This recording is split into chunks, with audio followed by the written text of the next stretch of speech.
Good morning. आदर्श शिक्षण संस्थान की ऑनलाइन कक्षाओं में सभी भैया बहनों का हार्दिक स्वागत और अभिनंदन। आज अपन वीडियो लेकर आए हैं the ashes that made the trees bloom. इसका वीडियो नंबर 2। फर्स्ट वीडियो में हमने पढ़ा है फर्स्ट पार्ट में कि उसमें एक बूढ़ा कपल होता है, बूढ़ा जोड़ा होता है जो बहुत ही मेहनती होता है, बहुत ही हार्ड वर्किंग होता है। सुबह अपने खेतों में जाता है, काम करता है और उसके बच्चे नहीं होते हैं और वह एक कुत्ते को पालता है अपने बेबी की तरह, अपने छोटे बच्चे की तरह कुत्ते को पालता है। और फिर वो सारे दिन परिश्रम करते हैं, मेहनत करते हैं खेतों में, सुबह से लगा कर शाम तक, फ्रॉम मॉर्निंग टू इवनिंग। इस तरीके की हमने कहानी पढ़ी है। उसको हम आगे बढ़ाते हैं।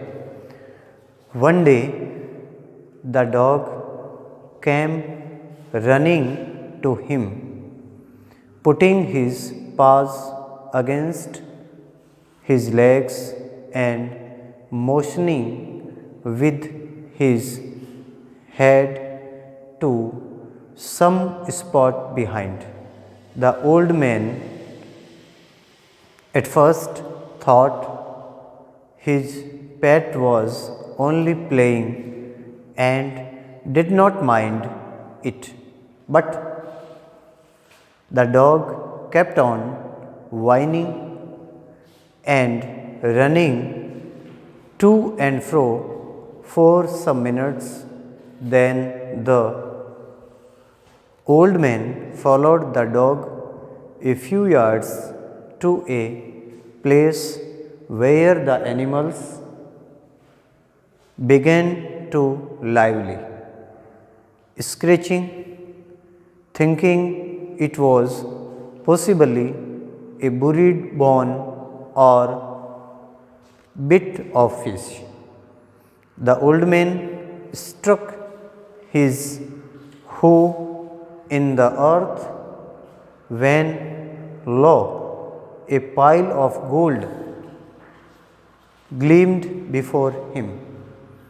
Thus, in an hour, the old couple were made rich. The good soul bought a piece of land, made a feast for their friends, and gave plentifully to their poor neighbors. As for the dog, they petted him till they nearly smothered him with kindness. One day, एक दिन, the dog came running to him. एक दिन कुत्ता दौड़ता हुआ उनके पीछे जाता है, खेत में जाता है उनके पीछे। Putting his paws, putting in रखना, his paws यानी अपने पंजों को रखता है। पा का मतलब होता है पंजा, PAWS, पाज यानी पंजे। अगेंस्ट हिज लेग, वह अपने पैरों के अगेंस्ट पंजे को रख कर के उनके पीछे भागता है, उनके पीछे जाने के लिए। एंड मोशनिंग, और उस गति के अंदर, मोशनिंग का मतलब होता है गति, with his head to some spot behind, और वह अपने एक ही धुन से अपने पंजों के बल दौड़ता हुआ वह उस बूढ़े अपने मालिक के पीछे पीछे भाग जाता है खेतों की ओर।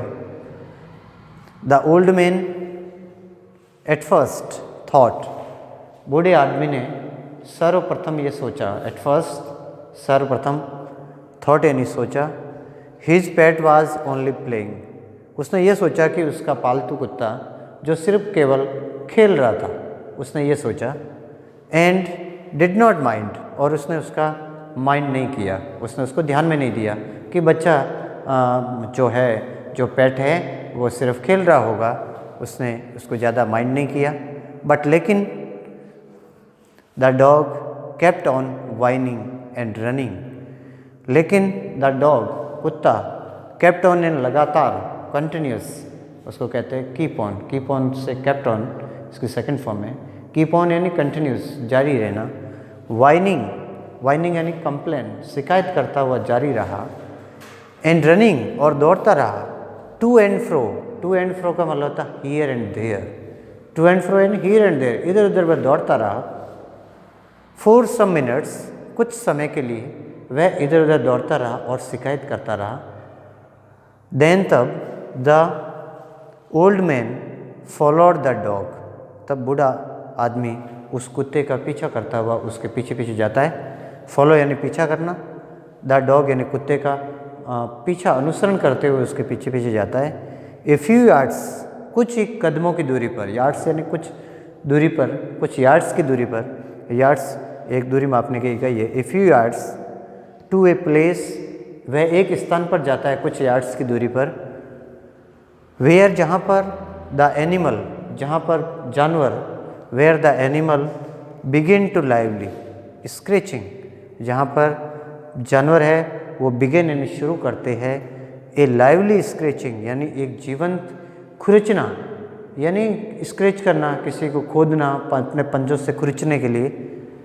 थिंकिंग, ये सोचते हुए, इट वॉज पॉसिबली ए बुरीड, शायद यहाँ पर कोई संभवतः बुरीड ए बोन और बिट ऑफ फिश, यहाँ पर किसी बोन यानी हड्डी का टुकड़ा, पीस ऑफ बोन यानी हड्डी का टुकड़ा, बुरीड यानी बुरा हुआ है, दफना हुआ है, या बिट ऑफ फिश या मछली का थोड़ा सा अंश या मछली का टुकड़ा, बिट ऑफ फिश है वो यहाँ पर बुरी किया हुआ है, दफनाया हुआ है, गाड़ा हुआ है। The old man struck his hoe, बूढ़े आदमी ने अपनी हो यानी गैंती से, हो का मतलब गैंती होता है, गैंती से स्ट्रक यानी उस पर चोट पहुंचाई, उसमें हिट किया उसको उसने, स्ट्रक यानी हिट करना। हिज हो, अपनी हो से, अपनी गैंती से। इन द अर्थ, पृथ्वी में, वैसे पृथ्वी पर उसने चोट मारी। वैन, जब, लो ए पाइल ऑफ गोल्ड, उस समय एक ऐसी आवाज़ आई, और ए pile of gold gleam before him, और उसके सामने एक सोने का ढेर, पाइल का मतलब होता है एक ढेर, पाइल ऑफ गोल्ड, ग्लीम यानी चमका, ग्लीम यानी साइन, ऐसा चाहिए यानी साइन, बिफोर हिम यानी उसके सामने एक सोने का ट्रेजर, सोने का एक खजाना पूरा चमक गया। थस, इस प्रकार, इन एन आवर, एक घंटे के अंदर, इन एन आवर, एक ही घंटे में, the old couple were made reach, और बूढ़ा जोड़ा, जो बूढ़ा कपल था वो एक ही घंटे के अंदर धनवान हो जाता है, अमीर हो जाता है, रीच हो जाता है, रीच यानी अमीर। The good soul bought a piece of land, और उन अच्छी आत्माओं ने, यानी गुड शॉल यहाँ पर उस ओल्ड कपल के लिए कहा गया है कि उनकी आत्माएं बहुत अच्छी है, बहुत ही पवित्र है, बहुत ही शुद्ध आत्माएं हैं। तो उस गुड शॉल ने बॉट यानी खरीदा, ए पीस ऑफ लैंड, एक ज़मीन का टुकड़ा खरीदा, बॉट यानी खरीदना, बाई की second form bought, a piece of land, made a feast for their friends, और उन्होंने अपने दोस्तों के लिए एक पार्टी रखी, फीस्ट का मतलब पार्टी, एक दावत रखी, दोस्तों को एक दावत दी। And gave plentifully to their poor neighbours, और उन्होंने अपने गरीब पड़ोसियों को प्रचुर मात्रा में दिया, यानी जो उनसे बन सका उनको सहायता दी, उनको हेल्प दी। प्लेंटीफुली यानी प्रचुर मात्रा में, टू द पुअर नेबर्स, अपने गरीब पड़ोसियों को उसने जो उनसे बन सका वो उनको दिया। एज़ फॉर द डॉग, जैसे कि कुत्ते के लिए, दे पेटेड हिम, उन्होंने उनको पेटेड किया, उनको पाला पोसा बढ़िया तरीके से, उनकी अच्छी परवरिश की।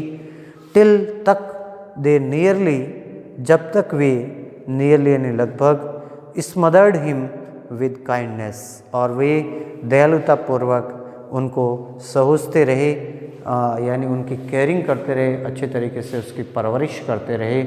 और उनको जब धन मिला तो उन्होंने अपने पड़ोसियों को भी अच्छी तरीके से दिया, उनको भी हेल्प की, और अपने दोस्तों के लिए उन्होंने पार्टी का आयोजन किया, और उन्होंने एक ज़मीन का टुकड़ा भी खरीदा, और इस तरीके से उन्होंने अच्छे काम के लिए उन पैसों को लगाया। और PDF के माध्यम से जो वर्ड मीनिंग दी है उसको हम लिखेंगे और स्मरण करेंगे। जय हिंद, जय भारत।